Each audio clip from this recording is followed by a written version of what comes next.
Hello, I'm Mark Page from M&BM Motors, and today I'm going to show you just a few preliminary checks you can take or make yourself at home before you bring your car in for an MOT. So we'll start, we're just going to go just around the outside, the bits you can see when you're at home without having to jack the vehicle up. Good look at these wiper blades. First of all, we just want to make sure that all the blade is intact, not peeling off, and it's going to clean the screen efficiently. Then we're going to check the lights. This is something you should do as a responsible driver once a month at least. So if we just turn the lights on, we can just bring ourselves around the vehicle, making sure that we have our position lights at the front, both working, both roughly the same illumination, not one duller than the other. We come back to the controls, make sure ignition's on, and then we can check our headlights. Now, the headlights should be at a certain level. You could check this on a wall, making sure they're both the same height. Obviously, we have a meter that actually measures that, and we'll check that for you when we're doing the MOT. Just make sure the full beam works. One now, and two. Also checking our indicators. Make sure the side repeaters work, and the other side. Also, just as a side note, you should always make sure that your hazard lights are working. You just push the button, and they should work all the way around. Also, we can repeat this for the back as well, and also additional, making sure the number plate light works, which illuminate lovely. Now, when it comes to brake lights, we could do this against a wall in the dark and put your foot on the brake, make sure it works, or ask someone to give you a hand.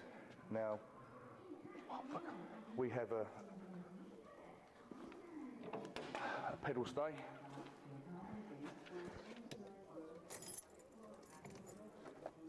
So I can now walk around the back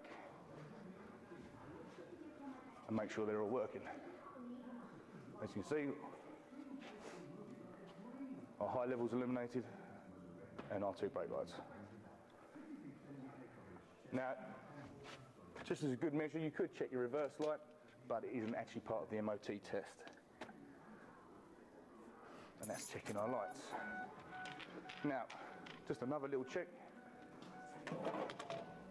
We just look at the wheels. Now, you're not going to be able to see the whole wheel, see if you only spin it up, it bulges. If you're confident enough to jack it up and spin those wheels, then go for it. But just a little visual look, if you just bend down, just see what we're looking at, to make sure we've got tread, no uneven wear. In here, your little markers, they notify you that your tyre is on the legal limit. So we just do the same again on the other side. Then on the front, if we just start the vehicle up, if it's got power steering, turn the steering wheel to lock, and then you get a better view of your tyre again.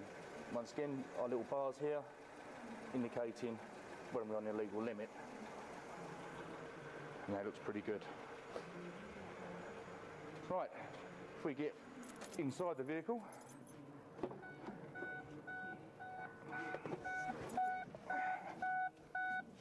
now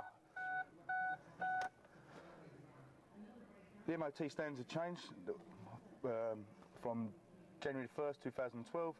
Stuff like tyre pressure monitoring systems are now part of the new vehicle MOT. So any sort of warning lights on the dash, when you're starting up, just turn ignition on, make sure they all illuminate, and then we turn the vehicle on, they all go out. We're not too worried about that one, unless it doesn't go out.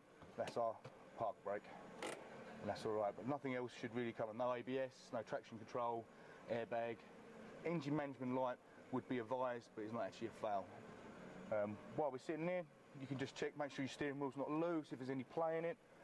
The handbrake's nice and tight, it's not pulling right up through the roof. So that could be a fail for no revised travel. And then, really, you've checked everything you need to check for your MOT. Let the boys at your MOT station finish it off. So, they're the simple checks you can do just before you go to MOT. I'm Mark Page, M&BM Motors. Thanks for watching.